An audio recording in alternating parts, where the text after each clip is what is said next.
రేవంత్ను ఒక్క విషయంలో మెచ్చుకోవాలి. ఎక్కడ తగ్గాలో ఎక్కడ నెగ్గాలో కాదన్నయ్య, ఎక్కడ తగ్గాలో అన్నటువంటిది నిరూపించాడు.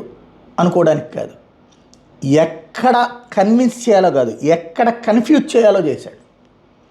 వాస్తవంగా రైతు బంధు ఎకరాకి 10,000 రూపాయలు, ఎకరాకి 7,500 ఇస్తానన్నట్టున్నారు.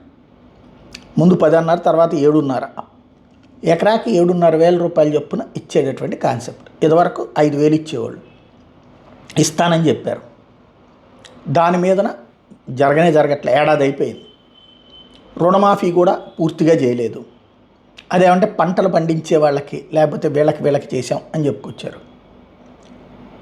మేము 20,000 కోట్లు ఖర్చు పెట్టాం అంటే కేసీఆర్ టైంలో రుణమాఫీ కాబట్టి 2 సార్లు చేశారు. అతను చెప్పిన పాయింట్ ఒకటి కరెక్ట్. రేవంత్ చెప్పిన పాయింట్ ఏంటిది, ఇంతకుముందు చివరిలో ఇచ్చారు.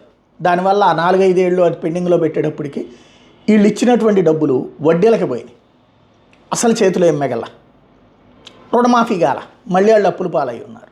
అదే తను వచ్చేటప్పటికి అది కన్విన్స్ చేశాను అని చెప్తూ, కరెక్ట్గా ముందే ఇచ్చేసాం అని చెప్తూ, తద్వారా వాళ్ళని రుణ విముక్తులు చేశాం అన్నది ఒక ఎత్తు అయితే, రెండవది రైతు బంధుకు సంబంధించి పండించే వాళ్ళకే ఇస్తాం ఇదేం చెప్పుకొచ్చారు.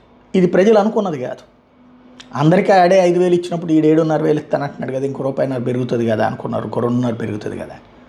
తీరా చూస్తే నిన్న అసెంబ్లీ వేదిక సూపర్ 6కి సంబంధించినటువంటి దాంట్లో ఇష్యూ ఎంత మాట్లాడినా ప్రజలు ఆవేశపూరిత ప్రసంగంతో అసలు విషయాన్ని కన్విన్స్ చేసే ప్రయత్నం చేశాడు, కానీ పబ్లిక్ కన్విన్స్ అవుతున్నట్లేదు. దెన్ అప్పుడు అకస్మాత్తుగా తెర మీదకి తీసుకొచ్చినటువంటి పాయింట్ అల్లు అర్జున్ సినిమా. అయ్యా, నీ దేశం మీదకి దండయాత్ర చేసి బంగ్లాదేశ్ వాడు వస్తున్నాడు, పాకిస్తాన్ వాడు వస్తున్నాడు, చైనా వాడు వస్తున్నాడు, ఇలా ముగ్గురు కలిసి యుద్ధానికి వస్తున్నారు. ఇంకోవైపునేమో సన్నీ లియోనేమో ఇంకెవరితోనో గొడవ పడిందంట అని మనం కనుక ఎవరి దగ్గర మాట్లాడామనుకోండి, దేశానికి అత్యంత అవసరమైనటువంటి దేవేంద్ర 3 దేశాల శత్రు సైన్యం మన దగ్గరకు వస్తుందని ఆలోచించాం. అదేంది సన్నీ లియోన్ గొడవ పట్టడం ఏంటి అని మాట్లాడతాం. అంటే సెలబ్రిటీలకు సంబంధించినటువంటి ఒక ఉత్సుకత, డైవర్షనల్ టాక్టిక్, అందులో సక్సెస్ అయ్యాడు రేవంత్ రెడ్డి. ఇప్పుడు అసలు చర్చ రైతు బంధు భంగపడింది అన్నటువంటిది లేదు, అది అందరికీ ఇవ్వట్లేదు అన్న అంశం చర్చ పక్కకి వెళ్ళిపోయింది.